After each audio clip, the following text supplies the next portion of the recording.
Hello, and welcome back. Oh, Kiska says hello too. That's good timing. What's up? Hey. Hello, hello. Welcome to the Hack Attack. We are in part 2 of hacking apart the Downtime system, currently being used in the West Marches. In the first session, the first hour, we talked about general design goals, kind of the impetus for this between sessions stuff that the game is trying to do, why we want to do that, why that wants to be a part of the game. We talked a little bit about what D&D did or didn't do for us already.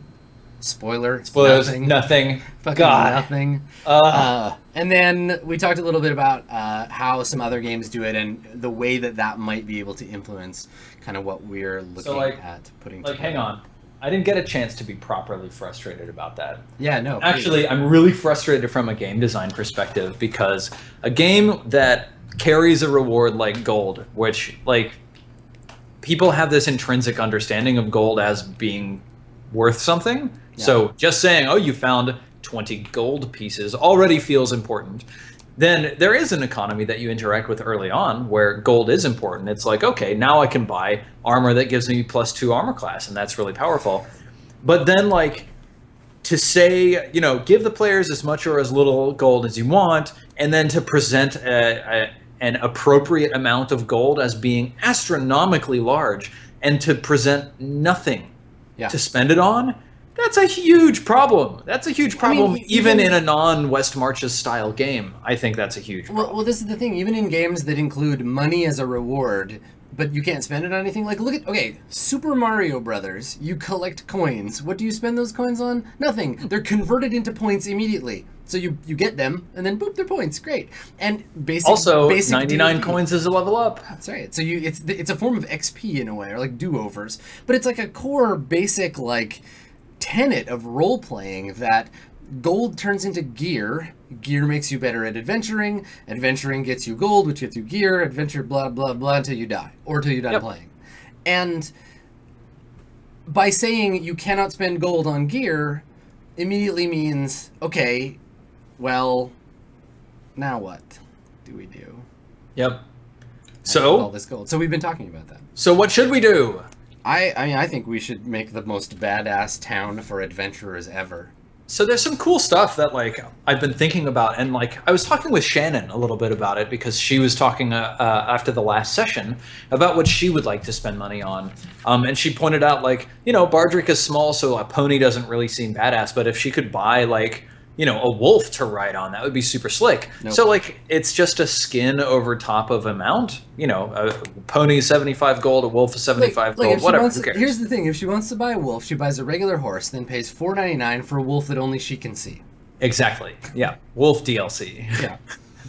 But, like, that's a cool thing where it's like, okay, early on, maybe what you're buying is sort of cosmetic, you know, sort of flavor for your character, where I ride a wolf. I have a pet monkey with a, you know, taser generator strapped to its back. Who knows? And then, so I just want to interject about this whole skin business, because that's the thing you see in games where people are like, I've skinned the Manticore. I want to make Manticore leather armor. What special effects does it have?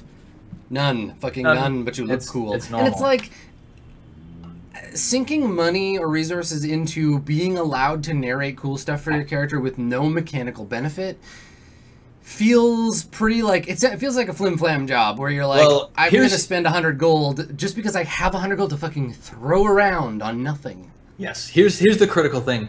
If that gold can be spent improving your character's chances of survival, then spending it not improving your character's chances of survival feels like shit. Well, it means something. Like, it feels like a shitty choice, but it also is a way of showing that it's like skins in every MOBA ever. You don't have to buy them, but they make you look like a fancy pants if you do. And so it implies, I'm so fancy, I'm willing to spend $9.99 on a skin I don't need just to look better than you, right? Yep. I don't need to care about surviving. I could have bought a whole other hero with this money. I'm not going to. Fuck it. I just want to look really cool being Nova or whatever. Yeah. And so you end up in this situation where that's totally a valid option, but it implies things about your character. If Dr. Grigori could choose to buy a solid gold balalaika instead of buying a +3 sword, why would I ever do that except to be like, look at solid gold balalaika. I'm fucking rich, right? Like it's not about It's a suboptimal choice for the sake of characterization that, if you're playing a game in which it's possible, allows fictional positioning in some way, because then there's this potential for me to be like, look how solid gold my Balalaika is, I'm the best. Maybe I can get a bonus on that. I can angle for that role, but it's not a for sure. It's a gamble on the player's part. Yeah, because you can have an expensive skin. You can buy a $12.99 version of Tassadar, but it's not going to make you better at being Tassadar, right? Like, it's just a thing. And so that's valid if there's it's possible if there are other valid better options that you can spend money on first. Yeah. So like there's an interesting challenge for us also, which is the question is what. So like I think it's really clear that like there's two sort of areas that the players can spend money. One is in upgrading the town to give better resources for adventurers in the future. So like, because of the actions of level 12 Grigori and level 13 Kurthak and level 11 Bardrick, Viraskali is a really cool place for adventurers to hang out. It's got, most everything adventurers could need, especially lower level adventurers can really find out exactly what they need in order to tackle challenges. They can go out, they can tackle those challenges with every advantage stacked in their favor. Like, that's a cool thing. And then also it's neat to be able to like say, okay, I have spent 12 days and some money in order to give myself a one-time benefit for this next adventure, to say like, okay, I've made a large donation to the Temple to the Border Wall, and that means that the goddess of walls is going to close shut the doors of death for me once, and I automatically succeed one death saving throw on this next adventure. Yeah, you've got your life 4 or whatever on. So there's actually a system where like characters, and this is a thing. There's another system where characters with higher position than lower characters can invest their time and energy and money into a communal system that lower level characters can take advantage of because they're not as advantaged, and it's called communism, and that's a thing. Whoa! I know, it's not a game. Whoa! But that's totally, communist game. That's totally stop inventing communist games. But that's totally a thing. Like I feel like when you're at the top of the pile, because there's no real world ramifications for your not having much money, really. I feel like as a higher level character, the idea that you can inject your success back into the system to allow other characters to catch up with you or to more likely survive. Like, look at what happened before when me and Zeke and Strippin were playing with Shannon, and Shannon's character was a little baby, and we were like, no, we gotta like tactically make sure that she gets through okay, because when she's higher level, she'll be more useful to us and to other players. Yep. So it's a way to do that outside of actually playing and standing in front of them and getting hit. It's a way to say, I'm investing in the children. The children are our future. My gold is going into the baby adventurers, and we want to make it so they can survive better. Yeah. So like currently, this kind of messes with the balance of Dungeons and Dragons a little bit, because like you're not supposed to have any of this stuff when you go adventuring in 5th edition Dungeons and Dragons. So we'll have to figure out how to sort of deal with that. But I think there's a bunch of sort of easy things we can look at boosting for a one adventure time, or like building the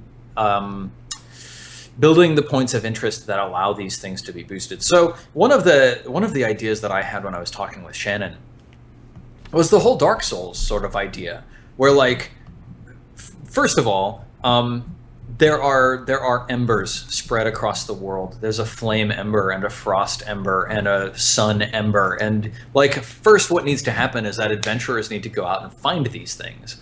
And then they need to bring this magical item to a blacksmith who is powerful enough to work it. So once you've brought the flame ember or the steel ember, that's a good one. So spoiler alert, Strippin has a lance that sucks because it's a lance, but it's also a powerful magical item. It would be really nice if it weren't a lance. So maybe I place something in the world called the Ember of Steel. He goes out, he finds the Ember of Steel, he brings it to a blacksmith called the Shaper who lives outside of Viraskali. All of a sudden, the Shaper can take any weapon and turn it into any other weapon that shares one of the tags that the original weapon had. So two-handed or versatile or reach or whatever. As long as the new weapon shares one of those tags, the shaper just makes a new weapon out of it. And you can defer the cost of this a little bit into, like they do in Dark Souls, like shards, right? Where it's like, yes, I can, so that we're not constantly just being like, okay, I don't want it to be a long sword, I want it to be a short sword now. Okay, wait, now can you make it into an axe? So you don't have that episode of Simpsons with Marge's designer dress that just keeps changing form until it's gone. Yeah. So we could say, yes, they can, the shaper can activate this magic and reforge your item, but it might take literal actual time and special items to do that. And that's a thing. And it might not be a direct quest, but it's like, I'm going to look out for that. And maybe Strippin's character will give up some of their share of treasure in exchange for like, oh, we found 3 shards. I need that many to change my lance. You guys take the gold. I'm going to take these shards, and that's my share of the treasure. So you can change your item around. So like, I guess here's the thing. Like, what I think that we want from a design perspective, what we want these locations in town, these upgrades to be able to do are expand what the characters are already able to do, like laterally, right? Because we can't turn one magic item into another. That's an expanded capability. We want to be able to create a deferment of cost. So, like, we can keep the leveling up cost, but we could maybe hire a ranger trainer, and now rangers don't have to pay to level up anymore. And eventually the town could have a cleric trainer, a monk trainer, whatever, and all these like famous retired adventurers that are teaching us instead of us paying for it, and they're just on call, or they defer the cost. What I think somehow might be fun is like have that training take place at the hands of higher level adventurers. Sure. Well, and so it's like, you know, I'm a level 2 monk. Yeah, I trained with Kurthak. Well, and these are abilities that if the game wasn't Dungeons and Dragons, you could buy them at certain levels. Like, okay, cool, you've ascended, you're a 4th circle monk. You may now teach 1st circle monks their new abilities as they level through the circle, right? Yeah. So that's a thing that you can build in, and you can assemble that too. I like the idea of characters evolving from mobile destruction units to facilities in town, right? Yep, totally. So deferment of cost, and that could be healing faster, not having to pay downtime cost because you own your own house, not like helping other people not pay their downtime cost. So lateral expansion, deferment of costs, enhancement of abilities. So this could mean making bonuses to certain types of roles. This could be bonuses against specific enemies. So like, cool, I spend my downtime studying in our library, and we have a goblin wing in the library, so all goblinoids, I get an advantage to attack them, because that's a thing that I learned and I practiced. And it's really easy to look at these from a perspective of like a GM and not a designer and be like, what, that's not fair, advantage against attacks on goblins, that's bullshit, but we paid for it, right? Right, yep. Or like single shot powers, where it's like, okay, you know, this time I burned a brand onto my hand that lets me cast fireball once. Sure, yeah. And cool. and they have to be either above the power level of the characters as they stand, or they have to be outside the character's normal abilities. And we're seeing some of these already, right? Like, if you're a cleric and you're granted a high-level cleric spell, it's kind of like, meh, I could have just waited to get that. But if you're a cleric and someone grants you the ability to use a monk power once per week, well, that's hot shit, right? Because you don't have to multi-class for that. You can just do it. And that makes you cooler in some way. And there's lots of different ways that you could get that by investing in these buildings that give you, or these facilities that give you these abilities. You know what? If there was some sort of explicit concept of ascension that granted you abilities outside of your class's core, so for example, Kellen and his spirit army, or whatever it is, I forget exactly what the spell is. Yeah. If there was some sort of a shrine you could build to the Ascendeds in town, and then you could spend money in order to regain those abilities as you earned them. I mean, this is the thing too. Like, ascendancy can be tied to, and we've talked about this before, about to an additional economy, and it can be tied to another. Like, hell, you could use those shards to ascend, right? You need 10 basic shards to ascend to level 1 ascendant, right? And at level 1, you pick your power. But you need, by the end of it, you need like 20 master shards, and those can be obtained in adventure, right? A master shard might reside in the stomach of every dragon or whatever. Researching that and finding that additional track, and then putting hard choices in front of the players, because hard choices for me is what role-playing games are about, where you're like, you know, I've got my lance, and it's kind of cool. I would really love it if it was a two-handed sword, but I'm also only 3 shards away from ascension. But if I spend them, I'm gonna have to go and get 3 more to change my lance around. And so it's an interesting idea to say, like, you know, at the core of every magic item is a shard, right? Right.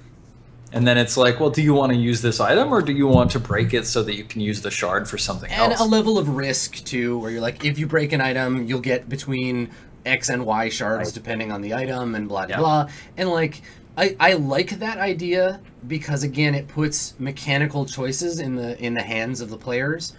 And then we start to look at things like, if Dr. Grigori gets a magic bow, I have to look at my character, I have to look at my alignment, and I have to decide, would Grigori give this bow to Kellen? Or would he steal it, break it, yeah, take would he the keep shard? it, break it down, and use those shards to do something else, right? And so it gives us this idea to expand this other... And you can use these third sort of narratively nebulous magical currencies in conjunction with other things. So, like, yeah, okay, I could invest enough money to build like a town hall or whatever if I wanted to, but if I saved all that money and I got myself you know, a green shard, I could build a badass temple, and that's bigger but a lot more work. Yeah. And again, for me, from a player perspective, the only thing that matters is being put in a position to make hard choices for my character. Man, I think the thing that we're seeing here is that, honestly, there are video games that do economies really well. Yeah. And that all of a sudden it's like, wow, I really wanted that thing. Like, yeah, definitely.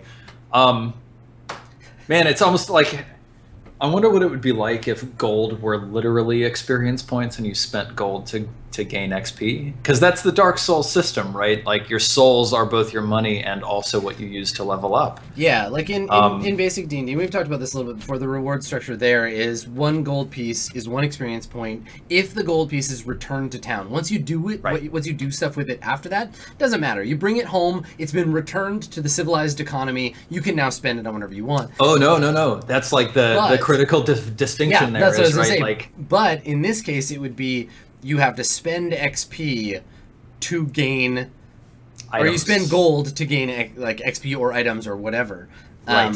And that, I mean, that's again, that it has deeper implications. That track leads us right back to a whole other game. Yep, absolutely. And in this instance, I think that's a direction we would want to go. Like, I love that idea, but for now, I think just having a third-party currency, the magic currency, and, like, the weirder the stuff you fight, the more likely you are to discover the weird thing. And you could make a reward table, like, you know, based on types or whatever, like how, you know, how likely is it that they're going to have one of these shards? Right? Like a tribe of lizardmen, probably not. Manticore, not likely. Might have 1 or 2. Yep. Right. So it's a way to reward going after specific characters, so that we don't just go after bandits all the fucking time. Yeah, I mean, it's also like there's a thing that's starting to happen in the West Marches where we have a bunch of 3rd level characters. Most of the time, they choose to adventure in the 1st level area. Yeah, because there's no. But yeah, but if there's like these other rewards out there that you have to be fighting something hard for you in order to get. The last section was pretty much just me wanting to, like, grind an adventure I knew Shannon would get some XP in and not be threatened too badly, and one we could finish so we could get our goal, and one that hadn't been finished yet, so I knew it had been softened up a little bit. Yeah. So it was like taking a shot at an easy target, but I think that, yeah, like having goals that require specific types of adventure. But again, you got to give us the ability to, there's that risk that if you don't prepare enough in advance or don't prepare in the right way, you're like, cool, fire elemental, definitely going to be some fire shards. Get out there, kill the fire elemental, and you're like, well, no shards. Sorry, should have researched better. The fire elemental is actually just the servant of a fire wizard. He's got all the shards. Yeah. But if we had the, like, library or the town hall or whatever, we could learn that. We could invest our time and energy and rolls into that stuff and then lead us to a better payoff, right? Yeah, that's the other part of, like, downtime stuff that I'd love to get at is, like, you're learning about options for what you can do, and then you're also learning ways that you can make yourself more powerful for those options. Like, for example, you're wondering what's going on in the Starkwald, so you invest some time and money into like establishing contacts out there. They bring back the information that there's a heart of thorn that's grown in the center of the forest, and that it's weak to fire. Yeah. Okay, great. So now, like, I've got that information, but I don't have anything that makes fire damage. But we can go out, get a fire shard, bring it back, and create either a scroll or something like that, or create put fire onto our weapons for a short period of time. Or I love the idea of expanding the universe by being like, okay, we have enough magical hoo-ha now to make a portal just outside Viriscali that opens in these ruins we were exploring, and from now until the end of time, or till it's destroyed by a faction's invading force, we can just jump in the portal and boop, now we're in that area we were in before, skipping all that hoo-ha and going right to the level 3 area. Yep. I think that's actually a thing that does exist, is that like something I haven't talked about yet, but that I've always intended. There is actually like an ancient and unused magical waygate in the middle of Viriscali that once you get out far enough and you find another one, it will activate, and then you can just be like, okay, well, we teleport to the Udridge North Fork, and then we adventure from there. Yeah, of course. So so like, let's see. Should we just brainstorm some random ideas for things you can buy? So like, definitely. Well, let's think about. So we were saying like things they can do. The other thing that I wanted to talk about was, and I think we've covered this, is information that leads to mechanical benefit. And then also, and I don't know about the structure of the world. Like Viriscali, I know we've talked about it being like a safe place and stuff, but I don't know if like defensive structure is a thing. Like, because once the players start building things, there is the chance they could be destroyed or degraded by outside forces. So, it's insurance. Like town walls would be insurance. It would cost us money, but it would negate the chance that. So defensive structures, I guess, protecting investment is an option there too. I wonder I wonder if it feels like players can use their downtime to impact the faction turn almost. So it's like there might be factions that attack Viriscali, and it's like if there is a defensive wall, they just destroy that instead. Totally. But if there's not, then at some point in the last couple days, structures. Right? Yeah. Well, and this is where you can actually make this like a mini game for us and bring up in Roll20 the here's the map of Viriscali. I noticed that you've bought this thing. I have a token for an alchemist shop. Where do you place it? And we'd be like, well, there's no more room in the inside of town, so I guess we have to put it outside. So somebody better build a wall, because if they get attacked, alchemist shop's the first thing to go. Yep. Cool. Yeah, I really like that. So town improvements, alchemist shop, which we've already got, an alchemist. And interestingly, nobody has ever bought potions from her. Yeah. Why do you think that is, Adam?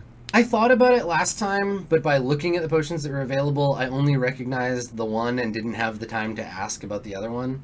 And also I think that because it's a cost. It's a cost on top of a cost that makes it feel weird to players sometimes. So I'm I already paid 150 gold. Why isn't she giving us free potions? True. Yeah. I think it'd be better if every 3 sessions she just generates 1 free potion. Yeah. Right. Or whatever. Right. And I think that you'd have to think about how it would be balanced. Right. But I think that it would totally help to be you get 1 healing potion, and then also we can, when we went out into the world, and I forgot to ask you about this, if we can bring back potions maybe and sacrifice them to her, there's a chance she could reverse engineer them. So if I had seen potion of flaming hands on there, I would have been A, fuck yes, B, let's go on that plant quest now because we got fire, right? Yep. So being able to have that chance, and again, it's a hard choice because there is a chance that if we're hey buddy, here's a potion, and she's doop doop doop, oh nope, broke it, sorry, you lost your potion, I'd be well, that's a bummer, but I knew the chance, right? Mm-hmm. I knew that might happen. Yeah. So defensive structures, alchemist, blacksmith, of course, forge or reforge equipment.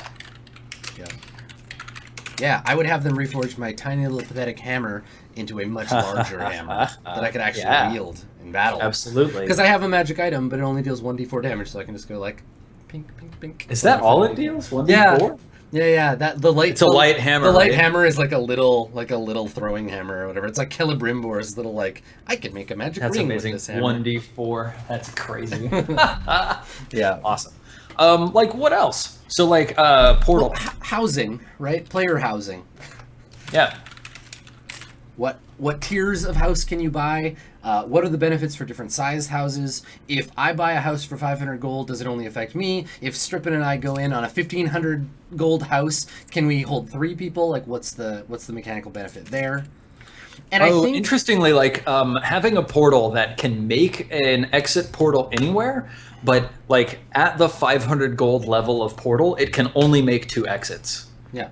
And then it's like, okay, we're out, we're really far. Do we want to place an exit from the portal here? Is this the right place to do it? Like, and once it's set, it's set. Like you can't. Yes. Yeah. Yep. And then you have to level it up, and this time it costs 1,000 gold to level it up, and then you gain an extra 2 portals. I think that particular thing would require a lot more. Like, and I mean, we can talk a little bit about mapping and stuff in Roll20, but I'd love to see us move at least partly from the map that we're just filling in. Like, I think that's appropriate, but once we visit an area enough times, maybe clearing a version of your map that's covered in the fog of war to be like, you've been up and down this road enough times, your map is accurate, I'm going to clear the fog so you can view the GM map of the world. Because I don't want to be like, yeah, we're going to place a portal here, and then have you be like, cool, well, you turn around and walk an hour back, and oh, you're in town, suckers, you're in the wrong place. Yep, totally. Like that would be a big way where it's like, okay, we want to place a portal, but we'd like to find somewhere relatively safe to put it so that you don't come out in the mouth of a dragon or whatever. Like, let's go out, let's explore, let's clear this area so that we know what's out here, and then boop, zoop, portal. Well, and portal stability like is a thing that you could do where it's like you roll and you come through the portal and you're on the other side. Everybody roll like a Constitution saving throw because you didn't upgrade the portal yet. It's only level 1. It's a little unstable. Maybe your character has disadvantage on your next roll or whatever, right? Yeah. So there's lots of little rules that you can build into this kind of stuff. Random tables that change the way. Library? I would love to see like a library for research with different wings because you're buying books for it. Right. Yep. A cemetery or a mausoleum or a tomb or something so that when a player dies, we can spend money to inter them there and have some benefit. And this is really fun because you could sit down with the player and be like, okay, you died. What benefit do they get from you dying? Yeah, what is your ghost? What is your like? How does Shaldrick or Maldrick or whoever? I can never get the two of them figured out, but whichever one died. How does Juliet? Yeah. How does Juliet's death, what does her memorial in town give to... Maybe everybody gets +10 on their carousing rolls, because the spirit of Juliet is like present it's like party! Yeah, present in Virascali. So I think that's really cool, the idea of having like a mausoleum or a memorial, an adventurer's memorial. Yeah. And that would give us lots of role-playing opportunities and stuff, too. Yeah, absolutely. Lots of teary farewells and angry fist shakings. What was I gonna say? Something about other players, like right. So like training for different classes, training. I like the idea of buying trainers by class and then upgrading them to what level they could train you. So the first one might make it levels 1 through 3 for rangers, free forever. You'll never pay again. And then we could spend an amount to raise that ranger up to level 10 and whatever. Here's the thing. What if you could build some sort of monument to heroes in Virascali? And then when you create a new character, you start at the level of the Monument of Heroes. So good. Like, just raise the bottom level up. Yep.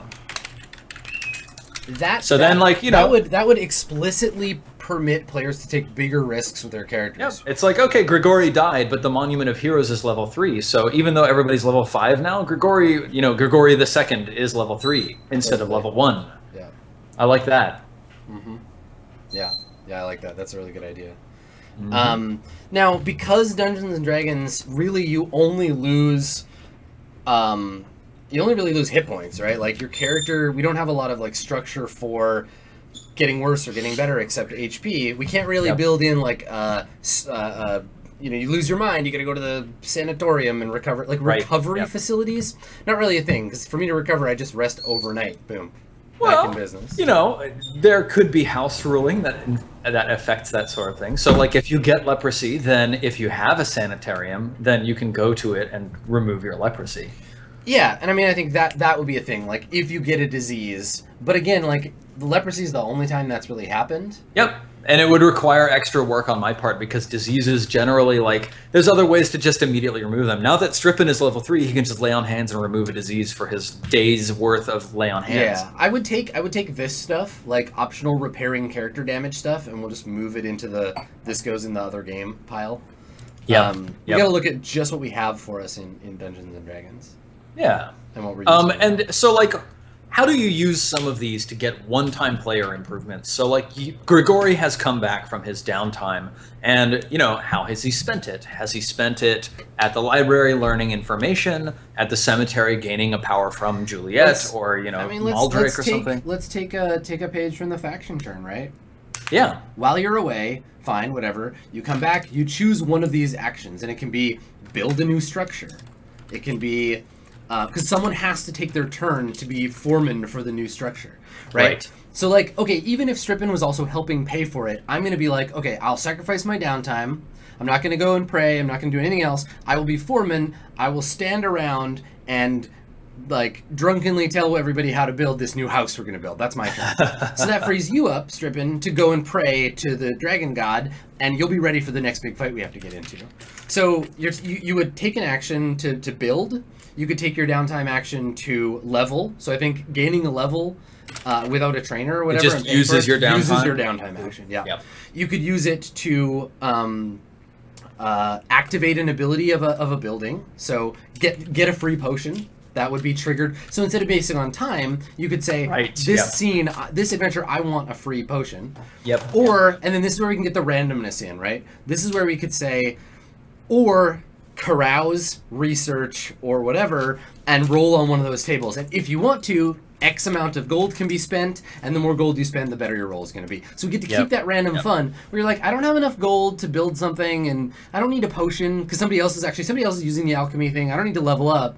Well, fuck it, Grigori's going to throw 100 gold at the carousing table, right? And then I get to roll. It's party time! Yeah, and then I get to roll, and maybe the carousing table is boosted because, you know, way back when we built the statue of Juliet. And so I get a bonus, and I'm going to roll, and maybe it turns out I get a rumor, or I get a bonus to my whatever checks for the rest of the thing, and so on and so forth. Here's an interesting thing. So, like, once the faction system gets implemented for the West Marches, could you spend your downtime and some money developing a contact with a faction? It would cost a lot, and depending on the economy or whatever. But like, if I have 1,000 gold, I could probably spend my downtime turn, and I could buy a Virascali some new guards, and they would get a new unit on the next faction turn, right? Yeah. So and develop contact with the faction, honestly, or create a new faction asset. Honestly, a lot of this stuff like is faction assets for the player faction, for the town and the player faction. Like buying a wall is the same as buying guards or buying an alchemy thing or whatever, because it's just like I you know, the bad guy faction, the barbarians attack with their barbarian thing, and I defend with the wall goes away, but the attack is thwarted. Right? Yep. Done. Absolutely. And that takes place during the faction turn. And then if you don't have a wall, then either one of your town improvements gets destroyed, or it gets knocked down a level, you know, something or other. But like that third level on your library probably ran you 2,000 gold anyway. So like, you don't want to lose that. Right. Exactly. Yeah. Yeah, I like it. It's cool. This is cool. Again, because the economy is so much narrower focused than Stars Without Number, our effects on the faction turn and vice versa will be more obvious and more clear. So here's an interesting thought. Any of the permanent town improvements require adventuring to create. What do you think? I think that we tier them, right? Like basic tier shit like a stable or a house. You just need gold. You don't really need to go on an adventure. theoretically, if someone gave you a ton of gold, your first downtime turn could be like, I'm a new homeowner. I show up in Vierskali and build a house, and then I want to go on an adventure because that's what we do in this town, and that's fine because we give you money and it's no big deal. But you would need, and this is where we get into that additional tier, the separated economy. If you want to build something that isn't just a shrine, you want to build a real temple, or you want to build a magic fountain or that shit, you need a shard, right? You need the magic economy item. And that's what requires adventuring. Because I can guarantee you start seeding rumors that you're like, okay, you could go after these bandits who we know robbed the merchant's caravan heading back to their bank. They're going to have gold, but you're pretty loaded up on gold. But hey, over here, we've heard that there's a wild elemental that's taken root in this volcanic cave and is starting to build up power there. And we're like, oh, magic, that's going to be a thing. Let's go get some shards. We'll come back. Then we can use the money we have to build this temple. Yeah, totally. So, like, you know, the town improvements cost a large upfront chunk of gold. And then higher levels of them cost gold and magic shards. And then the one-time player improvements cost small injections of gold, or, you know, if you're activating a structure power, probably free. Yeah, yeah. Well, I think that gold, like, the gold you spend during the player turn during the downtime turn, is either upkeep because you don't have the appropriate building. It's an investment. Right. It's an investment in the building to buy it, so you never have to pay. Or it's to like make up for like a downtime cost. It's just like, you know, because time is moving, we need to do this. Or you can use it, I guess, to give you a better chance to do something you were already going to do. So by default, the alchemist has a 25% chance of generating you a potion. But for every 100 gold you throw at her on your turn, she gets another 25%. Yeah. So like if you really want a potion, or if you want a specific potion, maybe it's like if you spend 500 gold, pick any potion on the list that she knows how to make, or any 10 potions, or because the game does, and this is one way D&D does help us, despite not being allowed to buy magic items, they give you a general cost assessment for an item, right? Yep. And then it could even be like, you know, you pay a certain amount of money to increase your chance of getting higher level items. Yeah. Like, you know, if you're duplicating a 4th level spell, maybe it's 300 gold per 25%. Yeah. So again, like, this is the thing, there would be a lot of balancing that math against mostly itself, because it's kind of a standalone system that plugs into the rest of the game.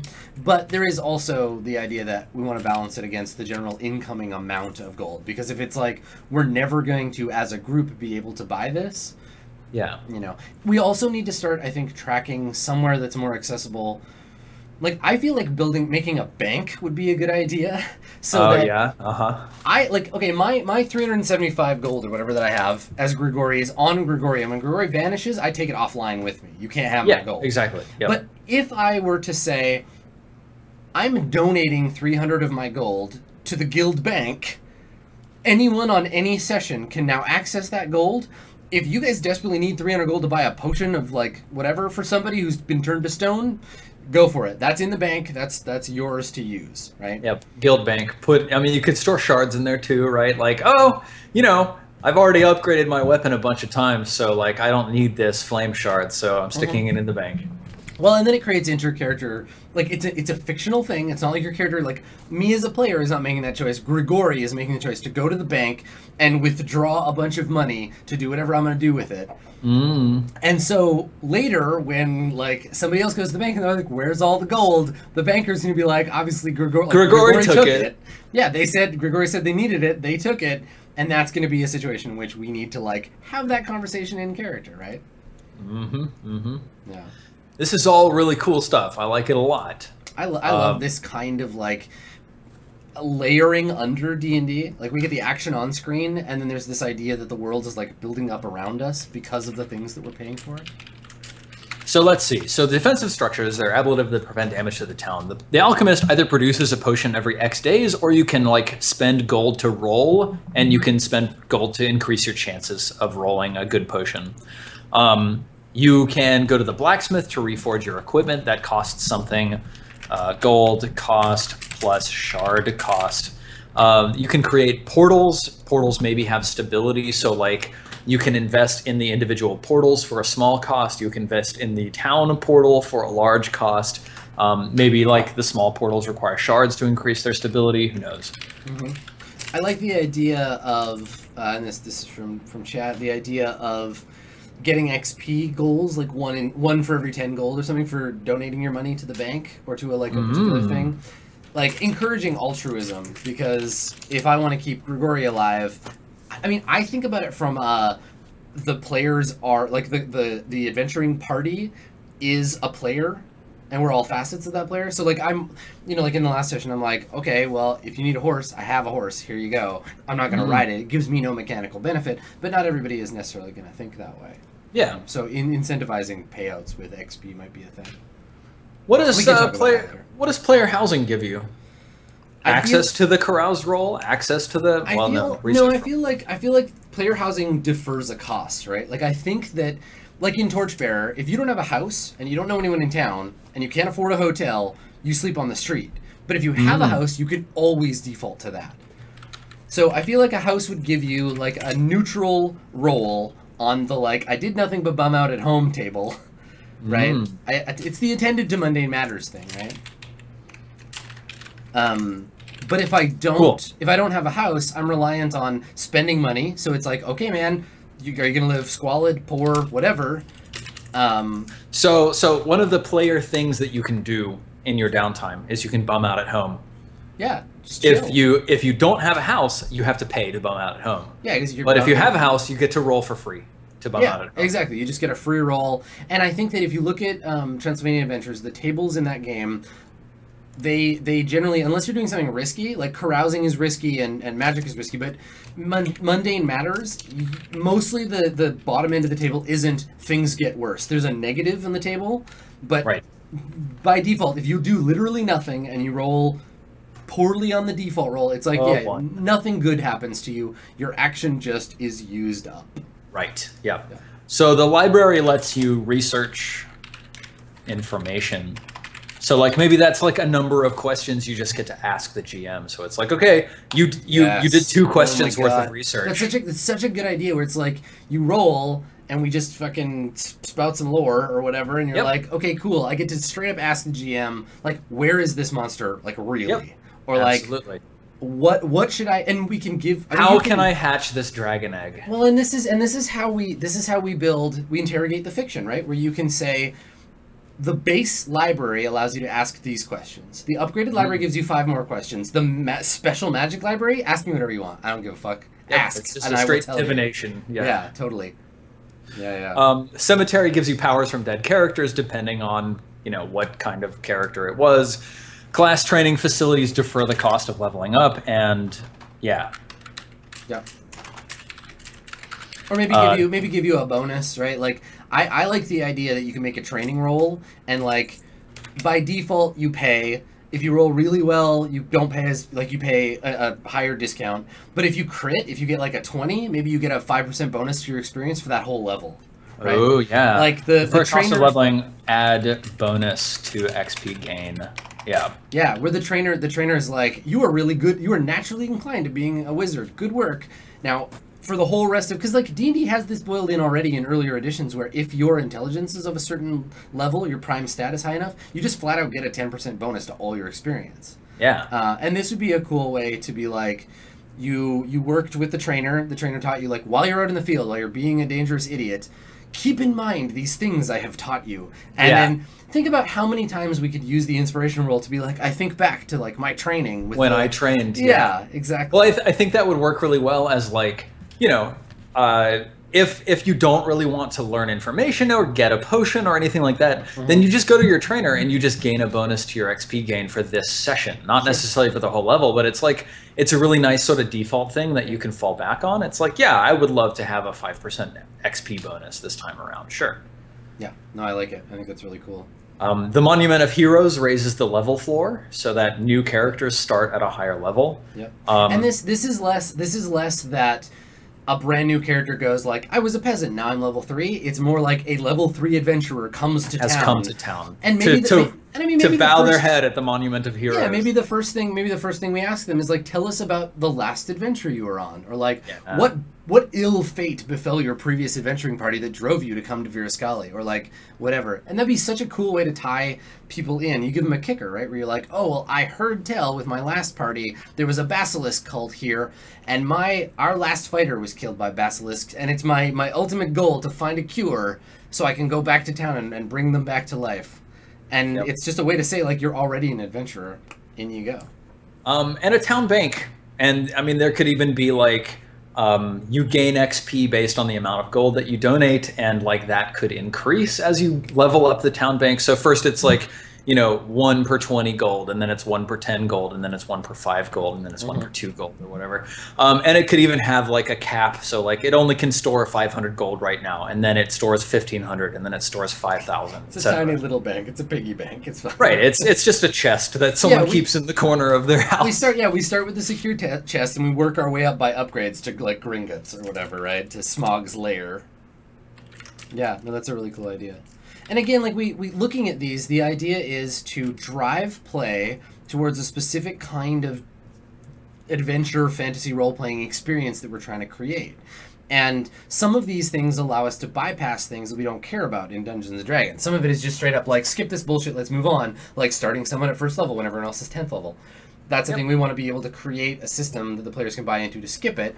And some of it is expanding on the things that the character can already do, like interrogating the fiction by way of library. Also, something that I saw a recommendation for was like an oracle or something, where it's a less reliable but more powerful version of the library. Where we could say, like, I go into the cave of the oracle and I make the sacrifice.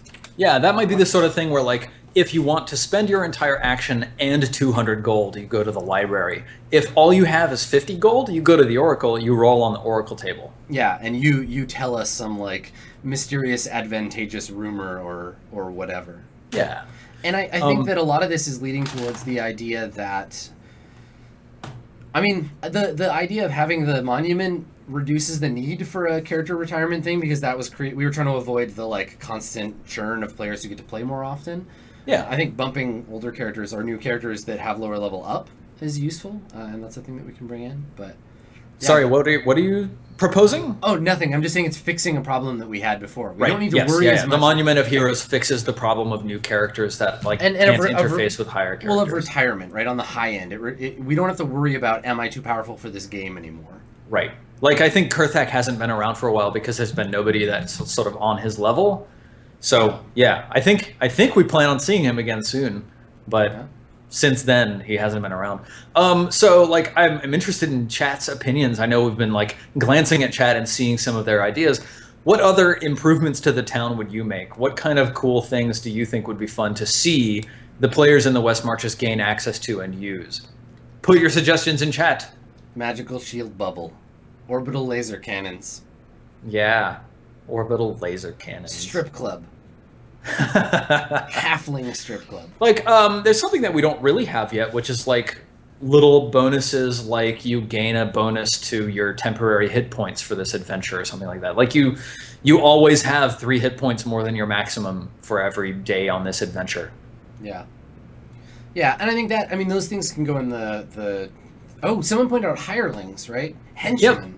Now, we've never seen, like, henchmen in the game, right? There was an option for henchmen, but like, there's currently an option for you guys to spend some money to unlock a henchman guild, basically. I don't think 5e does henchmen, really. No, not really. So, it's a D&D trope, it's a classic, but, like...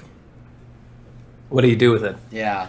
I like the idea there. I've seen farms and I've seen mines in the list. The idea of some kind of natural resource generating thing. So we build a mine, and then every downtime turn that someone works the mine, we get gold in the bank, or we get a shard, or we roll on the, like, what didst you discover in the mines table. Gold to the bank, chance for a shard. Yeah. Well, like, you know, we build some farms in the Outlands, and some farmer comes back, and they're like, Grigori, look what I found in my field when I was tilling, and it's like a ancient sword or whatever, and like, so we can roll randomly on those things. Yeah, I'm into it. I think schools as well, well tied in with like class training facilities. Either it's a school or it's like one smart guy or something like that. Yeah. Yeah. A natural one on the mine roll is a Balrog. Yeah, you Balrog that shit. Yep. I mean, that could be a totally refined thing. Like, you roll on the mine roll, and if you roll a natural 1, then the mine is destroyed because you unlocked something in the depths that's, like, you know, And weird and dark. Yeah, I mean, and it like, becomes the an whole adventure adventure location. Well, Yep, and that's exactly. the thing is, like, yeah, is it a 1 or a 20 if you discover a new dungeon? Like, you know, it's like, holy shit, they discovered the entrance to an ancient dwarven hall. Let's go explore that right now because it's right there at home, and like it's a cool thing we could explore. I like that. Yeah. The idea of getting characters more involved in trade, in that like a place where we could sell stuff we find for more money, rather than making that arbitrary, making it be like everything would cost whatever, right?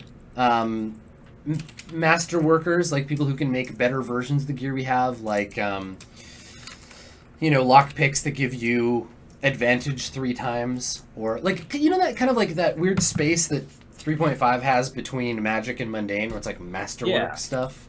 Yep. I like this idea of like a gladiatorial arena, but I wonder what the downtime mechanic from that would be. Yeah, what do you think, Adam? You fight in the arena. I mean, it's what do you get in D&D for fighting? You get golden experience, right?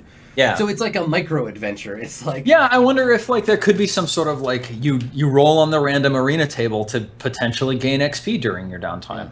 You ended up fighting, choose whatever describe 1 0 to 4 CR encounter you bested in the arena. Right, yeah. You gamble, right? You're like, I want to fight something that's CR4 or whatever. And I think that needs to be for like, because like building an arena and having us fight shit in it, right now it would just be town drunks and each other. Like, yeah. I fight Kellen in the arena. I would fight Kellen.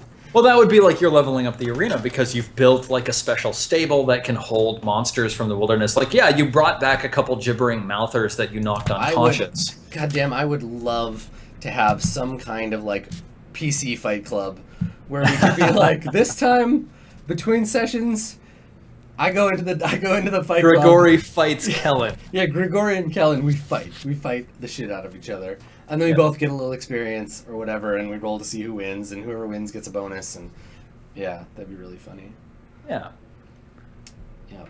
Well, I think there's like a fantastic supply of great stuff that's come out of this that's like easy to add to 5th edition Dungeons and Dragons and have it work well for us in terms of like, there is this sort of, and I have actually played board games where like, you're playing the board game, and as you play, you add stickers to the board game that permanently change the way the game plays the next time you play it. And this is very similar. Like, I could even draft a grid space created Virascali, put it in Roll20, and then have icons for these various structures and say, okay, like, you know, you've got an 8x8 grid space that you can build whatever you want on in Virascali. Yeah, totally. But a guild hall is X by Y. Right. Yeah, and you end up like, we have a limited amount of space until we get out to the edges, and then we have to expend time or whatever to clear the wild. Sith Master just said a good one, safe wilderness areas. So these are areas outside of town, but that you know you can go to while you're traveling and rest and be safe, and like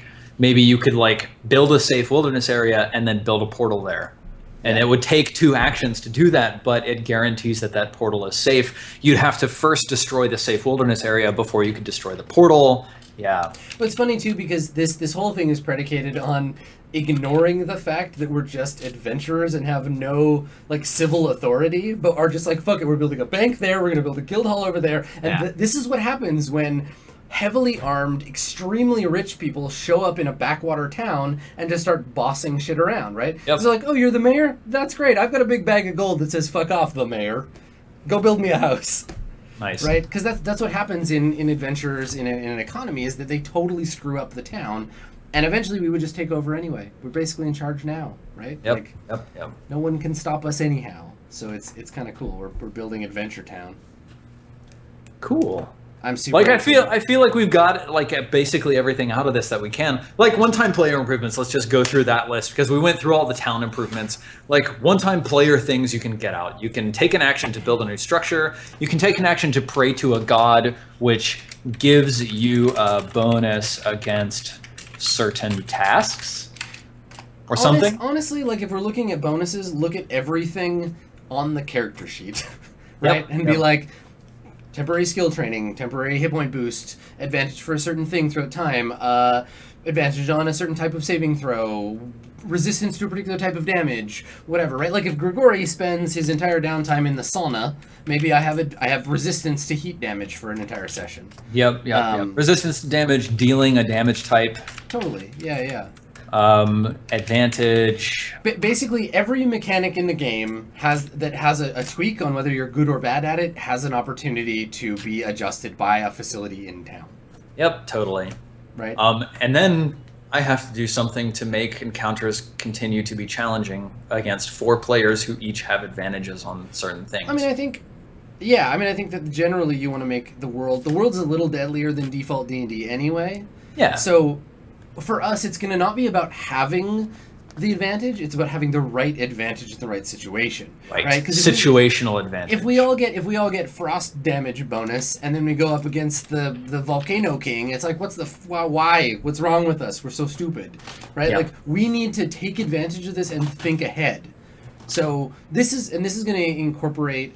You're going to see very quickly that like some of the players will engage with this really heavily, and other players will just engage with it on a moment-to-moment basis, and they're going to be the ones that hit the tables, right? That are like, I just get drunk, woo! Yep. Drunk times. I want to roll randomly. But there's going to be people like me and Shannon and Strippin that are like, how can we invest in this bullshit? Yeah. Yeah, pretty into it. All right, I love it. This is going to be cool. Cool. Do you wanna start a thread on my subreddit where we can keep track of like a more permanent list of this stuff? Yeah, I absolutely will do that. Okay, that sounds good. So if you're watching this on YouTube or you're watching one of the VODs, you missed the live session, hop over to reddit.com/r/skinnyghost. There will be a thread there. You can do a search if it's wandered its way down. Do a search for I guess, what are we gonna call this? Downtime. Just do a search for Downtime. You'll find this thread, and you can add in your suggestions. We would love to hear them. This will be a place for us to keep track of our own ideas too. So, I guess that's it for now. We've got a couple of new systems kind of brewing for West Marches. Yeah, definitely. And I suspect on the next time we do one of these hack attacks, we'll be able to talk about maybe some more finished design, some stuff. Yeah, maybe I think I need to take like a couple nights this week and just like flesh out everything that we've talked about in the last 2 hack attacks. Yeah, and then we'll see a dramatically different West Marches in a month or 2. The thing that I think is fun about these shows is the hack attack is not a regularly scheduled program because it's a reactive thing. We do it in response to perceived problems in our ongoing campaigns. Mm-hmm. It just happens to be that we're focusing on West Marches right now. But yeah. This would be a cool thing to do for like Swan Song Mirror Shades. Mirror Shades, yeah, and start doing some fun stuff. So I could see us doing this kind of more on the regular. Cool. Well, very productive episode, Steven. Do you want to tell everybody where they can find you if they don't already know? Yeah, so I'm Steven Lumpkin. I'm at Silent0siris. The O is a 0. You can find me on Twitter, Twitch, and YouTube at that address in all locations. And I run the West Marches on twitch.tv/itmejp. And yeah, I hope you'll give me a follow, and I hope you'll come to r/skinnyghost to check out the Q&A that I'm putting up. Word. That's all, Steven. And if by some miracle you don't yet know who I am, this is my channel. I'm Adam Coble. You can find me here on Twitch. Way to upstage me, cat. This is Kiska. You can find her on Twitch at Silent0siris. Right here on twitch.tv/Adam Coble. You can follow me on Twitter at SkinnyGhost. I'm currently GMing 4 different live role-playing campaigns in the GM for Swan Song and Mirror Shades over at itmejp, and I work for Roll20 doing, right now, Apocalypse World and Burning Wheel, but we'll be continuing to rotate in new games where that Apocalypse World thing is. So you can follow me in all of the things that I do, video game, RPG, or otherwise, at SkinnyGhost on Twitter. Throw me a follow here if you want to be caught up to date on more episodes of the Hack Attack. Thank you so much for coming. Thank you for another lovely episode, Steven. It's always nice to have you. You too, Adam. And we will see all of y'all next time. See you around. Later, guys.